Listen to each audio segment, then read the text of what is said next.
नमस्कार दोस्तों, स्वागत है आप सभी का आपके अपने YouTube channel S1 coaching centre में। फ्रेंड्स, आज की वीडियो में हम लोग एक बार फिर से आरआरबी एनटीपीसी CBT 1 में पूछे गए जीके के कुल 40 क्वेश्चंस का डिटेल सॉल्यूशन करने जा रहे हैं, जिसमें आज की वीडियो में हम लोग 27 जनवरी 2021 शिफ्ट 1 में पूछे गए क्वेश्चंस को देखेंगे। बाकी शिफ्ट की वीडियो जिसे नहीं देखें वो ऊपर का आई बटन या फिर चैनल के प्लेलिस्ट में जाकर के देख सकते हैं। तो चलिए वीडियो स्टार्ट करते हैं और देखते हैं शिफ्ट का सबसे पहला क्वेश्चन क्या है कि मिशन शक्ति का जो संबंध है निम्न में से किससे हो जाएगा। तो यहाँ पे देखिए किससे होगा, तो भारत के द्वारा उपग्रह विरोधी हथियार का प्रथम परीक्षण से हो जाएगा। यहाँ पर देखिए मिशन शक्ति भारत का पहला एंटी सैटेलाइट हथियार परीक्षण था। यह मिशन भारत के रक्षा अनुसंधान एवं विकास संगठन यानी कि DRDO के द्वारा संचालित किया गया था। इस परीक्षण ने पृथ्वी की निचली कक्षा में किसी उपग्रह को नष्ट करने की भारत की क्षमता को सफलतापूर्वक प्रदर्शित किया था। उसके बाद जान लीजिए कि मिशन शक्ति ने भारत को संयुक्त राज्य अमेरिका, रूस और चीन के साथ ऐसी उन्नत अंतरिक्ष रक्षा क्षमता वाला चौथा देश बना दिया है। इस ऑपरेशन में एक मिसाइल का प्रक्षेपण किया गया जिसने एक भारतीय उपग्रह को निशाना बनाया जो अंतरिक्ष में एक पूर्व निर्धारित लक्ष्य था। मिशन शक्ति का जो प्राथमिक उद्देश्य है वो बाह्य अंतरिक्ष में भारत की सुरक्षा सुनिश्चित करना तथा संभावित खतरों से अपनी संपत्ति की रक्षा करना था। उसके बाद क्वेश्चन नंबर 2 यहाँ पे क्या कि संपत्ति का अधिकार है। तो संपत्ति का अधिकार कैसा अधिकार है, तो एक कानूनी अधिकार है। देखिए संपत्ति का अधिकार मूलतः भारतीय संविधान के अनुच्छेद 31 के अंतर्गत एक मौलिक अधिकार था। हालांकि 1978 के 44वें संशोधन अधिनियम के द्वारा इसे मौलिक अधिकारों की सूची से हटा दिया गया था। वर्तमान में संपत्ति का अधिकार अनुच्छेद 301 के तहत एक कानूनी अधिकार है। कानूनी अधिकार के रूप में यह सुनिश्चित करता है कि किसी भी व्यक्ति को कानून के प्राधिकार के बिना उसकी संपत्ति से वंचित नहीं किया जाएगा। उसके बाद क्वेश्चन नंबर 3 यहाँ पे क्या है कि शंघाई सहयोग संगठन की स्थापना कब हुआ था। तो ये हुआ था 2001 ईस्वी को। देखिए शंघाई सहयोग संगठन की स्थापना 2001 में हुआ था। SCO एक यूरेशियाई राजनीतिक, आर्थिक और सुरक्षा गठबंधन है। SCO के संस्थापक सदस्यों में देखिए कौन कौन सा है, चीन है, कजाकिस्तान है, किर्गिस्तान है, रूस है, ताजिकिस्तान है और उज्बेकिस्तान शामिल है। संगठन का जो उद्देश्य है वो सदस्य देशों के बीच आपसी विश्वास और पड़ोसीपन को मजबूत करना, राजनीति, व्यापार, अर्थव्यवस्था, अनुसंधान करना, प्रौद्योगिकी और संस्कृति में प्रभावी सहयोग को बढ़ावा देना हो जाएगा। उसके बाद जान लीजिए कि SCO क्षेत्र में सुरक्षा और स्थिरता बढ़ाने पर भी ध्यान केंद्रित करना होता है इसमें। उसके बाद क्वेश्चन नंबर 4 यहाँ पे क्या है कि 15 अप्रैल 2019 को प्रशिक्षण के लिए लाई गई भारतीय लंबी दूरी की सबसोनिक क्रूज मिसाइल का नाम क्या है। तो ये क्या हो जाएगा, तो निर्भय हो जाएगा। देखिए निर्भय भारतीय लंबी दूरी की सबसोनिक क्रूज मिसाइल का नाम है। इसका परीक्षण 15 अप्रैल 2019 को किया गया था। इस मिसाइल की मारक क्षमता लगभग 1000 किलोमीटर है। इसे पारंपरिक और परमाणु दोनों प्रकार के हथियारों ले जाने के लिए डिजाइन किया गया है। निर्भय को भारत के रक्षा अनुसंधान एवं विकास संगठन यानी कि DRDO के द्वारा विकसित किया गया है। उसके बाद क्वेश्चन नंबर 5 यहाँ पे क्या है कि सांख्यिकी और कार्यक्रम क्रियान्वयन मंत्रालय के अनुसार 2018-19 के लिए भारत के किस राज्य के प्रति व्यक्ति आय सबसे ज्यादा है। तो ये गोवा राज्य का हो जाएगा। देखिए सांख्यिकी और कार्यक्रम क्रियान्वयन मंत्रालय के अनुसार वित्तीय वर्ष 2018-19 के लिए गोवा के प्रति व्यक्ति आय भारत में सबसे ज्यादा है। प्रति व्यक्ति आय किसी निर्दिष्ट वर्ष में किसी दिए गए क्षेत्र में प्रति व्यक्ति अर्जित औसत आय का माप होता है। यह मीट्रिक किसी राज्य के निवासियों की आर्थिक भलाई और जीवन स्तर को समझने के लिए महत्वपूर्ण होता है। गोवा की उच्च प्रति व्यक्ति आय का श्रेय वहाँ के समृद्ध पर्यटन, उद्योग, खनन गतिविधियों तथा अपेक्षाकृत छोटी जनसंख्या को दिया जाता है।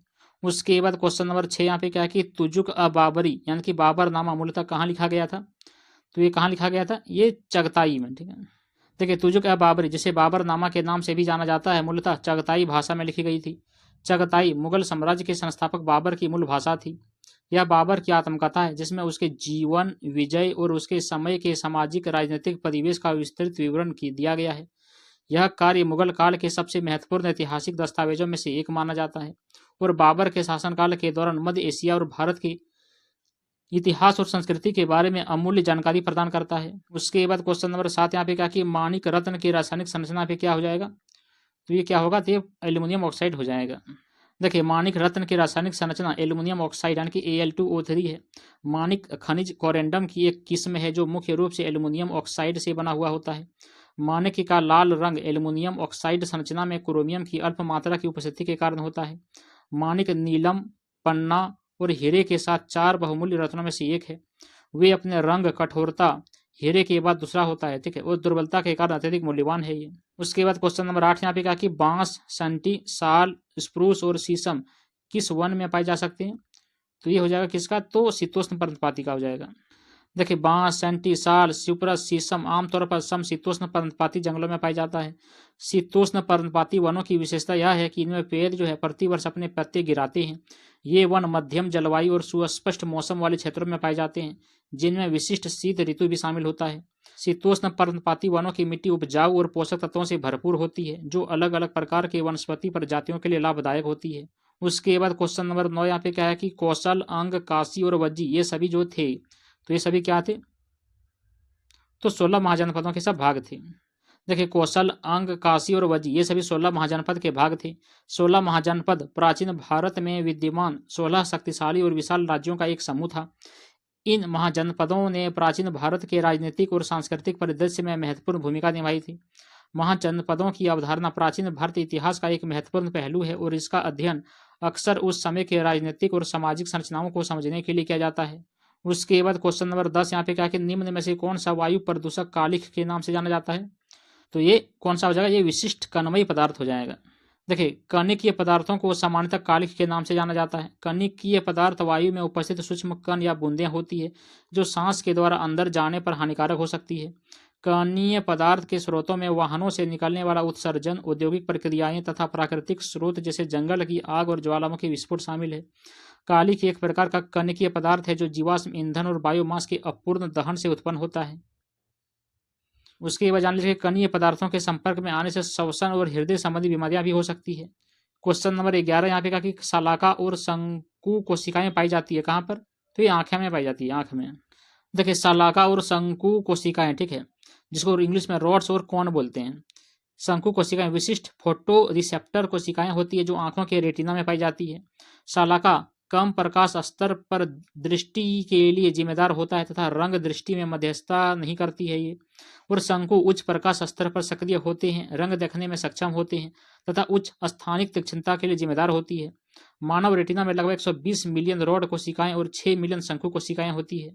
उसके बाद जान लीजिए कि शलाका और शंकु प्रकाश को विद्युत संकेतों में परिवर्तित करने के लिए आवश्यक है, जिन्हें मस्तिष्क के द्वारा संसाधित कर दृश्य छवियां उत्पन्न हो जाती है। उसके बाद क्वेश्चन नंबर 12 यहाँ पे क्या है कि दो हड्डियों के बीच गतिशील जोड़ पर पाए जाने वाले संहेयक द्रव को क्या कहा जाता है, तो इसे साइनोवियल फ्लूइड कहते हैं, ठीक है, साइनोवियल फ्लूइड। देखिए साइनोवियल फ्लूइड एक चिकना तरल पदार्थ होता है जो गतिशील जोड़ पर दो हड्डियों के बीच पाया जाता है। यह गति के दौरान श्लेष जोड़ों के आर्टिकुलर उपस्थिति के बीच घर्षण को कम करता है। यह द्रव जोड़ों को समुचित कार्य के लिए आवश्यक है तथा सुचारू एवं दर्द रहित गति में मदद करता है। साइनोवियल फ्लूइड पोषक तत्वों की आपूर्ति भी करता है और उपस्थित कोशिकाओं से चयापचय अपशिष्ट को हटाता है। क्वेश्चन नंबर 13 यहाँ पे क्या कि दिसंबर 2020 तक निम्न में से किस राज्य में सबसे बड़ी स्थापित पवन ऊर्जा क्षमता है, तो ये हो जाएगा तमिलनाडु राज्य में। देखिए दिसंबर 2020 तक तमिलनाडु में भारतीय राज्यों में सबसे बड़ी स्थापित पवन ऊर्जा क्षमता है। तमिलनाडु पवन ऊर्जा के क्षेत्र में अग्रणी रहा है, जहां पवन ऊर्जा उत्पादन को बढ़ावा देने के लिए महत्वपूर्ण निवेश और अनुकूल नीतियां अपनाई गई है। राज्य में कई बड़े पवन फार्म तथा इसकी भौगोलिक स्थिति पवन ऊर्जा के दोहन के लिए अनुकूलतम परिस्थितियां प्रदान करती है। पवन ऊर्जा तमिलनाडु के नवीकरणीय ऊर्जा पोर्टफोलियो का एक महत्वपूर्ण घटक है जो इसके ऊर्जा मिश्रण में महत्वपूर्ण योगदान देता है। उसके बाद क्वेश्चन नंबर 14 यहाँ पे क्या है कि भारत में वायु प्रदूषण निवारण एवं नियंत्रण अधिनियम कब लागू किया गया था, तो ये किया गया था 1981 ईस्वी को। देखिए भारत में वायु प्रदूषण निवारण एवं नियंत्रण अधिनियम वर्ष 1981 में लागू किया गया था। यह अधिनियम वायु प्रदूषण की रोकथाम, नियंत्रण और उपशमन के लिए अधिनियमित किया गया था। यह वायु प्रदूषण की निगरानी और नियंत्रण के लिए केंद्रीय और राज्य प्रदूषण नियंत्रण बोर्ड की स्थापना करता है। इस अधिनियम का जो उद्देश्य है वायु की गुणवत्ता बनाए रखना तथा यह बोर्डों को वायु प्रदूषण पर अंकुश लगाने के लिए आवश्यक कदम उठाने की शक्ति प्रदान करता है। उसके बाद जान लीजिए कि इसमें औद्योगिक संयंत्र और ऑटोमोबाइल से निकलने वाली वायु प्रदूषणों के उत्सर्जन के लिए मानक स्थापित करने का प्रावधान भी शामिल होता है। क्वेश्चन नंबर 15 यहाँ पे कहा कि स्पैम एक है, तो स्पैम क्या है, तो स्पैम एक अवांछित ईमेल हो जाएगा। देखिए अवांछित ईमेल जिसे सामान्यतः स्पैम के रूप में जाना जाता है, इंटरनेट पर भेजे जाने वाले अवांछित या फिर अप्रासंगिक संदेशों को संदर्भित करता है जो आमतौर पर बड़ी संख्या में उपयोगकर्ताओं के विज्ञापन, फिशिंग, मेलवेयर फैलाने आदि के प्रयोजन के लिए भेजे जाते हैं। स्पैम ईमेल इनबॉक्स को व्यवस्थित कर सकते हैं, बैंडविड्थ का उपयोग कर सकते हैं तथा कभी कभी दुर्भावनापूर्ण अनुलग्नक या फिर लिंक ले सकते हैं जो प्राप्तकर्ता के डिवाइस या फिर व्यक्तिगत जानकारी की सुरक्षा से समझौता कर सकता है। उसके बाद जान लीजिए कि अधिकांश ईमेल सेवाएं स्पैम फिल्टर प्रदान करती है जो ऐसी अनचाहे ईमेल को स्वचालित रूप से पहचान कर उन्हें अलग स्पैम या जंक फोल्डर में पुनः निर्देशित कर देती है, जिससे उपयोगकर्ताओं पर उनका प्रभाव न्यूनतम हो जाता है।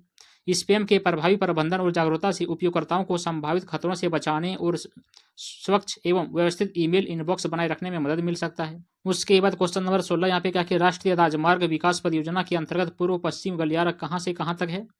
तो ये कहाँ से कहाँ तक है? ये सिलचर से पोरबंदर तक है। ये देखिए, राष्ट्रीय राजमार्ग विकास परियोजना के अंतर्गत पूर्व पश्चिम गलियारा सिलचर से पोरबंदर तक है। यह गलियारा पूरे भारत में सड़क संपर्क में सुधार लाने, व्यापार और परिवहन दक्षता बढ़ाने की एक बहुत बड़ी पहल का हिस्सा है। इस परियोजना का जो उद्देश्य है भारत के पूर्वी और पश्चिमी भागों के बीच माल और यात्रियों की सुगम और तीव्र आवाजाही को सुगम बनाना है। उसके बाद जान लीजिए कि पूर्व पश्चिम गलियारा राष्ट्रीय राजमार्ग विकास परियोजना के तहत 4 प्रमुख राजमार्ग परियोजनाओं में से एक है। अन्य 3 देखिए, स्वर्णिम चतुर्भुज, उत्तर दक्षिण गलियारा और बंदरगाह संपर्क परियोजना हो जाएगा। क्वेश्चन नंबर 17 यहाँ पे कहा कि 8 अप्रैल 1929 को केंद्रीय विधानसभा में बम किसने फेंका था? तो ये फेंका था किसने? बटुकेश्वर दत्त और भगत सिंह ने। देखिए, बटुकेश्वर दत्त और भगत सिंह ने 8 अप्रैल 1929 को केंद्रीय विधानसभा में बम फेंका था। यह अधिनियम ब्रिटिश सरकार के दमनकारी नीतियों के विरुद्ध हुआ था। यह बम क्रांतिकारी विरोध के प्रदर्शन के रूप में असेंबली में फेंका गया था और इसका जो उद्देश्य किसी भी व्यक्ति को नुकसान पहुंचाना नहीं था। घटना के तुरंत बाद दत्त और सिंह दोनों को गिरफ्तार कर लिया गया और उन्होंने इस मुकदमे का इस्तेमाल अपने क्रांतिकारी विचारों के प्रचार के लिए एक मंच के रूप में किया। यह घटना भारत के स्वतंत्रता संग्राम के इतिहास में एक महत्वपूर्ण घटना था। उसके बाद क्वेश्चन नंबर 18 यहाँ पे कहा कि निम्न में से किस जंतु का हृदय 3 कक्षीय होता है? तो ये सैलामेंडर हो जाएगा। देखिए, सैलामेंडर उभयचर प्राणी है और इनका हृदय 3 कक्षीय होता है, जिसमें 2 एटरिया और 1 निलय होता है। सामान्यतः उभयचर में 3 कक्षीय हृदय होता है जो ऑक्सीजन युक्त और ऑक्सीजन रहित रक्त को आंशिक रूप से अलग करने में सक्षम होता है। इस प्रकार का हृदय स्तनधारियों और पक्षियों में पाए जाने वाले 4 कक्षीय हृदय की तुलना में कम कुशल होता है, लेकिन यह उभयचर की चयापचय आवश्यकताओं के लिए पर्याप्त होता है। उसके बाद क्वेश्चन नंबर 19 यहाँ पे क्या है कि अंत्योदय अन्न योजना के तहत चावल रुपए में उपलब्ध कराया जाता है? तो 3 kg का। देखिए, अंत्योदय अन्न योजना के तहत 3 रुपये प्रति किलो की रियायती दर पर चावल उपलब्ध कराया जाता है। इस योजना का जो उद्देश्य है भारत के लाखों गरीब परिवारों को अत्यधिक रियायती दर पर खाद्यान्न उपलब्ध कराना होता है। इसे भारत सरकार के द्वारा दिसंबर 2000 में लॉन्च किया गया था। यह योजना गरीब से गरीब व्यक्ति को लक्ष्य करके बनाई गई है, जिससे समाज के कमजोर वर्गों के लिए खाद्य सुरक्षा सुनिश्चित हो सके। उसके बाद जान लीजिए कि इस योजना के अंतर्गत लाभार्थियों को प्रति माह 35 kg चावल या गेहूं सब्सिडी दर पर उपलब्ध कराया जाता है। उसके बाद क्वेश्चन नंबर 20 यहाँ पे क्या है कि पटना कलम है? तो ये क्या हो जाएगा? यह एक चित्रकला का शैली हो जाएगा। देखिए, पटना कलम एक चित्रकला का शैली है जिसका उत्पत्ति भारत के बिहार राज्य से हुई है। यह शैली मुगल और स्थानीय भारतीय कला रूपों के अनूठे मिश्रण के लिए जानी जाती है और 18वीं और 19वीं शताब्दियों के दौरान फला फूला था। पटना कलम चित्रकला की विशेषता यह है कि इसमें रोजमर्रा की जिंदगी, प्रकृति और ऐतिहासिक घटनाओं का विस्तृत और यथार्थवादी चित्रण किया जाता है। पटना कलम के कलाकार प्राकृतिक रंगों का उपयोग करते थे और जटिल डिजाइन और पैटर्न बनाने में कुशल थे। उसके बाद क्वेश्चन नंबर 21 यहाँ पे क्या है कि 2019 में किस देश के राष्ट्रपति ने समुद्री की सुरक्षा के लिए मजबूत कार्रवाई करने के आह्वान करने के लिए पानी के भीतर भाषण दिया था? तो ये सेशल्स देश का था। देखिए, सेशल्स के राष्ट्रपति ने 2019 में समुद्र की सुरक्षा के लिए तत्काल आवश्यकताओं पर ध्यान आकर्षित करने के लिए पानी के भीतर भाषण दिया था। यह अनोखा कार्य जलवायु परिवर्तन और प्रदूषण के विश्व के महासागरों पर नकारात्मक प्रभावों को उजागर करने वाले अभियान का भाग था। राष्ट्रपति का भाषण सेशल्स के तट से एक पनडुब्बी में 121 मीटर की गहराई पर पानी के भीतर हुआ था। इस पहल का जो उद्देश्य है समुद्री संरक्षण के महत्व और समुद्री पारिस्थितिक तंत्र की सुरक्षा के लिए वैश्विक सहयोग की आवश्यकताओं पर जोर देना था। उसके बाद जान लीजिए कि पानी के भीतर भाषण अंतर्राष्ट्रीय समुदाय के लिए समुद्रों और समुद्री जीवन की सुरक्षा के लिए अधिक मजबूत उपाय करने को आह्वान था। इसमें क्वेश्चन नंबर 22 यहाँ पे कहा कि CRY एक ऐसा संगठन है जो किसके लिए काम करता है? तो ये किसके लिए करता है? तो देखिए, यहाँ पे बाल अधिकारों की सुरक्षा के लिए काम करता है। देखिए, CRI इसका मतलब होता है चाइल्ड राइट्स एंड यू, एक भारतीय गैर सरकारी संगठन है जो बच्चों के अधिकारों को सुनिश्चित करने के लिए काम करता है। CRY बाल श्रम, कुपोषण, शिक्षा और बाल शोषण जैसे अलग अलग मुद्दों पर ध्यान केंद्रित करता है। संगठन बच्चों के लिए एक सुरक्षित और स्वस्थ वातावरण बनाने के लिए अलग अलग जमीनी स्तर की पहलों और समर्थन प्रयासों के माध्यम से काम करता है। CRY जो है बाल अधिकारों और कल्याण को बढ़ावा देने के लिए एक स्थानीय समुदाय, सरकारी संस्थाओं और अन्य हितधारकों के साथ सहयोग करता है। उसके बाद जान लीजिए कि CRY का जो मिशन है लोगों को वंचित बच्चों की स्थिति के लिए उत्तरदायित्व लेने में सक्षम बनाना और उन्हें व्यक्तिगत और सामूहिक कार्रवाई के माध्यम से समाधान खोजने के लिए प्रेरित करना है।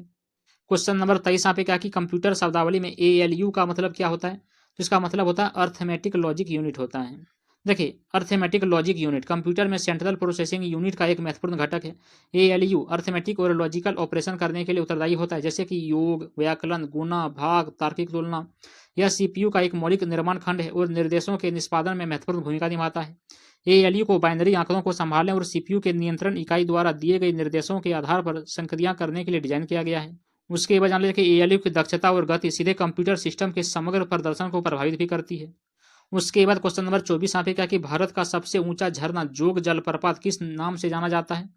तो ये किस नाम से जाना जाता है? तो गरसप्पा जलप्रपात से नाम से जाना जाता है। देखिए, जोग जलप्रपात भारत का सबसे ऊंचा झरना है। इसे गरसोप्पा जलप्रपात के नाम से भी जाना जाता है। जोग जलप्रपात कर्नाटक राज्य में शरावती नदी पर स्थित है। यह झरना एक प्रमुख पर्यटन स्थल है और अपनी मनमोहक सुंदरता के लिए जाना जाता है, विशेष रूप से मानसून के मौसम में। उसके बाद जान लीजिए कि जोग जलप्रपात एक खंडित झरना है जो मौसम और वर्षा के आधार पर एक सीधा झरना बन जाता है इसमें। क्वेश्चन नंबर 25 यहाँ पे क्या है कि संयुक्त राष्ट्र के वर्तमान महासचिव एंटोनियो गुटेरस किस देश से हैं? तो ये पुर्तगाल देश से हो जाएंगे। ठीक है, कहाँ से? पुर्तगाल देश से। देखिए, एंटोनियो गुटेरस संयुक्त राष्ट्र के वर्तमान महासचिव हैं और ये पुर्तगाल देश से हैं। एंटोनियो गुटेरस ने 1 जनवरी 2017 को बान की मून के स्थान पर पदभार संभाला है। उन्हें दूसरे कार्यकाल के लिए फिर से चुना गया है, जो कि 1 जनवरी 2022 को आरंभ हुआ। महासचिव के रूप में अपने कार्यकाल से पहले गुटेरस ने 2005 से लेकर के 2015 तक संयुक्त राष्ट्र शरणार्थी उच्चायुक्त के रूप में भी कार्य किया है। उसके बाद क्वेश्चन नंबर 26 यहाँ पे क्या कि इनमें से कौन सी चट्टान आग्नेय चट्टान नहीं है? तो यहाँ पे देखिए कौन का डोलोमाइट हो जाएगा। ठीक है, डोलोमाइट आग्नेय चट्टान नहीं है। देखिए, डोलोमाइट एक अवसादी चट्टान है, ये आग्नेय चट्टान नहीं है। आग्नेय चट्टानें जो है पिघले हुए मैग्मा या फिर लावा के जमने से बनती है और इसमें ग्रेनाइट, डायोराइट और बेसाल्ट जैसी चट्टानें शामिल हुई होती है। ग्रेनाइट जो है वो आग्नेय चट्टानों का एक सामान्य उदाहरण होता है। डायोराइट एक आग्नेय चट्टान है जो मुख्य रूप से प्लाजियोक्लेज, फेल्डस्पर, बायोटाइट, हॉर्नब्लेंड और पैरोक्सीन से बनी हुई होती है। उसके बाद जान लीजिए कि बेसाल्ट एक बहिर्भेदी आग्नेय चट्टान है जो किसी ग्रह या चंद्रमा की सतह पर या उसके बहुत पास बेसाल्टिक लावा के तेजी से ठंडा होने से बनती है। उसके बाद क्वेश्चन नंबर 27 यहाँ पे क्या कि पुलित्जर पुरस्कार किसके द्वारा प्रकाशित किया जाता है? तो ये देखिए, ये कोलंबिया विश्वविद्यालय न्यूयॉर्क के द्वारा किया जाता है। देखिए, पुलित्जर पुरस्कार कोलंबिया विश्वविद्यालय न्यूयॉर्क के द्वारा प्रशासित किया जाता है। ये पुरस्कार जोसेफ पुलित्जर के वसीयत में दिए गए प्रावधानों के तहत स्थापित किए गए थे, जो एक प्रसिद्ध समाचार पत्र प्रकाशक थे जिन्होंने 1911 में अपनी मृत्यु पर कोलंबिया विश्वविद्यालय को ध्यान दिया था। उसके बाद जान लीजिए कि पहले पुलित्जर पुरस्कार 4 जून 1917 को प्रदान किया गया था और तब से हर साल प्रदान किए जाते रहे हैं। ये पुरस्कार कई श्रेणियों को कवर करते हैं, जिनमें पत्रकारिता, साहित्य और संगीत रचना भी शामिल है। उसके बाद क्वेश्चन नंबर 28 यहाँ पे क्या कि 17वें लोकसभा आम चुनाव में भारतीय जनता पार्टी ने कितनी सीटें जीती है? तो 303 सीटें जीती थी। देखिए, भारतीय जनता पार्टी यानी कि बीजेपी ने 17वें लोकसभा चुनाव में 303 सीटें जीता था। 17वां लोकसभा आम चुनाव 2019 में हुआ था। बीजेपी ने लोकसभा में स्पष्ट बहुमत हासिल किया था, जिससे उन्हें सरकार बनाने का मौका मिला। यह जीत प्रधानमंत्री नरेंद्र मोदी के नेतृत्व में बीजेपी के लिए लगातार दूसरा कार्यकाल था। उसके बाद जान लीजिए कि चुनाव में उच्च मतदान हुआ और समाज के सभी वर्गों ने महत्वपूर्ण भागीदारी निभाई इसमें। उसके बाद क्वेश्चन नंबर 29 यहाँ पे क्या है कि कंप्यूटर के सभी कार्यों का समन्वय सीपीयू का कौन सा भाग यहाँ पे करता है? तो एक कंट्रोल यूनिट करता है। देखिए, नियंत्रण इकाई कंप्यूटर के सेंट्रल प्रोसेसिंग यूनिट यानी कि सीपीयू का एक घटक होता है। यह प्रोसेसर के संचालन को निर्देशित करता है। कंप्यूटर की मेमोरी, अंकगणितीय तर्क इकाई और इनपुट और आउटपुट उपकरणों को बताता है कि प्रोसेसर को भेजे गए निर्देशों का जवाब कैसे दें। नियंत्रण इकाई यानी कि सीपीयू का एक अनिवार्य भाग है, क्योंकि यह कंप्यूटर के भीतर सभी गतिविधियों का प्रबंधन और समन्वय करता है। उसके बाद जान लीजिए कि यह कंप्यूटर के अन्य घटकों के लिए केंद्रीय तंत्रिका तंत्र के रूप में कार्य करता है। यह सुनिश्चित करता है कि डेटा और निर्देशों को ठीक रूप से रूट किया जाए और निष्पादित किया जाए। उसके बाद क्वेश्चन नंबर 30 यहाँ पे क्या कि भारत का सबसे बड़ा भौगोलिक विभाग यहाँ पे कौन सा हो जाएगा? तो ये कौन सा हो जाएगा? ये हुआ देखिए यहाँ पे, तो देखिए कौन सा हो जाएगा? ये हो जाएगा महाद्वीपीय पठार हो जाएगा। ठीक है, महाद्वीपीय पठार। देखिए, प्रायद्वीपीय पठार भारत का सबसे बड़ा भौगोलिक विभाग है। यह भारत के मध्य और दक्षिणी भाग के एक महत्वपूर्ण भागों का तक फैला हुआ है। पठार जो है पूर्वी घाट और पश्चिमी घाट से घिरा हुआ है और इसमें कई छोटे पठार और पहाड़ी श्रृंखलाएं सम्मिलित है। यह अपने समृद्ध खनिज संसाधन और विविध स्थलाकृति के लिए भी जाना जाता है। उसके बाद क्वेश्चन नंबर 31 यहाँ पे क्या कि जीएसटी एक है। तो जीएसटी क्या है? तो जीएसटी क्या है? जीएसटी एक अप्रत्यक्ष कर है। ठीक है, इनडायरेक्ट टैक्स है ये। देखिए, जीएसटी का अर्थ माल एवं सेवा कर है तथा यह एक अप्रत्यक्ष कर है। इसे वस्तुओं और सेवाओं की आपूर्ति पर लगाया जाता है। यह एक व्यापक बहुचरण गंतव्य आधारित कर है जो प्रत्येक मूल्यवर्धन पर लगाया जाता है। जीएसटी को अलग अलग अप्रत्यक्ष करों जैसे कि वीएटी, वैट, सेवा कर, उत्पाद शुल्क आदि को बदल कर प्रणाली में एकरूपता लाने के लिए डिजाइन किया गया है। यह अर्थव्यवस्था को मजबूत और अधिक कुशल बनाने के लिए एकल एकीकृत भारतीय बाजार बनाने के लिए लागू किया गया है। उसके बाद जान लीजिए कि जीएसटी को केंद्रीय जीएसटी यानी कि सीजीएसटी, उसके बाद एसजीएसटी यानी कि स्टेट जीएसटी, उसके बाद एकीकृत जीएसटी यानी कि आईजीएसटी में वर्गीकृत किया गया है। यह इस बात पर निर्भर करता है कि लेन देन राज्यभान्तर है या फिर अंतर्राज्य है। क्वेश्चन नंबर 32 यहाँ पे कहा कि उड़ीसा का लिंगराज मंदिर किस शैली में बना हुआ है? तो ये किस शैली में बना हुआ है? ये देखिए, ये नागर शैली वास्तुकला में बना हुआ है। देखिए, उड़ीसा का लिंगराज मंदिर नागर शैली की वास्तुकला में बना हुआ है। नागर शैली, जिसे उत्तर भारतीय शैली भी कहा जाता है, अपने छतों के आकार के टावर यानी कि शिखर और जटिल नक्काशी के लिए जाना जाता है। यह कलिंग वास्तुकला एक महत्वपूर्ण उदाहरण है जो प्राचीन भारत में मंदिर निर्माण की भव्यता और जटिलता को दर्शाता है। मंदिर भगवान शिव को समर्पित है और भुवनेश्वर ओडिशा के सबसे पुराने मंदिरों में से एक भी है। उसके बाद क्वेश्चन नंबर 33 यहाँ पे क्या है कि अप्रैल 2007 में भारत में केंद्र राज्य संबंध में सुधार के लिए उपाय सुझाने के लिए नियुक्त आयोग का नेतृत्व किसने किया था? तो किसने किया था? ये क्या था? एम पुंची ने किया था। देखिए, एम पुंची ने अप्रैल 2007 में नियुक्त आयोग का नेतृत्व किया था। आयोग को भारत में केंद्र राज्य संबंधों के सुधार के लिए उपाय सुझाने का काम सौंपा गया था। आयोग को आमतौर पर पुंची आयोग के रूप में जाना जाता है। मुख्य उद्देश्य केंद्र और राज्य सरकारों के बीच गतिशीलता को प्रभावित करने वाले उभरते मुद्दों को संशोधित करना था। उसके बाद जान लीजिए कि इसमें संवैधानिक शासन, वित्तीय संघवाद और प्रशासनिक संबंध सहित कई विषयों को शामिल किया गया था। क्वेश्चन नंबर 34 यहाँ पे क्या कि निम्न में से कौन सा ग्रह स्थलीय ग्रह यहाँ पे नहीं हो जाएगा? तो ये देखिए, कौन सा हो जाएगा? तो यहाँ पे यूरेनस ग्रह हो जाएगा। देखिए, यूरेनस एक स्थलीय ग्रह नहीं है। स्थलीय ग्रह, जिन्हें चट्टानी ग्रह भी कहा जाता है, में पृथ्वी हो जाएगा, शुक्र हो जाएगा, मंगल हो जाएगा, उसके बाद बुध हो जाएगा, ये सब ग्रह होगा। इन ग्रहों की एक ठोस चट्टाने सतह होती है। यूरेनस दूसरी ओर एक बर्फ यानी कि बर्फ दानव यानी कि आइस जिएंट के रूप में वर्गीकृत किया गया है। बर्फ दानव मुख्य रूप से हाइड्रोजन और हीलियम से भरी तत्वों से बने हुए होते हैं, जैसे कि पानी, अमोनिया और मीथेन, जो बर्फ के रूप में होते हैं। क्वेश्चन नंबर 35 यहाँ पे कहा कि सुभाष चंद्र बोस ने आजाद हिंद सरकार कहाँ पर बनाया था? देखिए, सुभाष चंद्र बोस ने 21 अक्टूबर 1943 को सिंगापुर में आजाद हिंद सरकार का गठन किया था।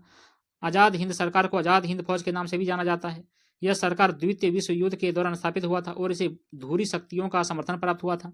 इस सरकार का गठन बोस के ब्रिटिश शासन से भारतीय स्वतंत्रता प्राप्त करने के प्रयासों का एक हिस्सा था। उसके बाद जान लीजिए कि बोस के नेतृत्व में भारतीय राष्ट्रीय सेना को भी ब्रिटिश बलों के खिलाफ लड़ने के लिए पुनर्जीवित किया गया था। क्वेश्चन नंबर 36 यहाँ पे कहा कि भारत में विधवा पुनर्विवाह अधिनियम किसने पारित किया था? तो ये किसने पारित किया था? ये लॉर्ड कैनिंग ने पारित किया था। लॉर्ड कैनिंग ने भारत में विधवा पुनर्विवाह अधिनियम पारित किया था। विधवा पुनर्विवाह अधिनियम, जिसे 1856 का अधिनियम, इसे अधिनियम 15 भी कहा जाता है, 26 जुलाई 1856 को लागू किया गया था। इस अधिनियम ने हिंदू विधवाओं के पुनर्विवाह को कानूनी मान्यता प्रदान किया, जो पहले सामाजिक मानदंडों और धार्मिक प्रथाओं द्वारा निष्पादित था।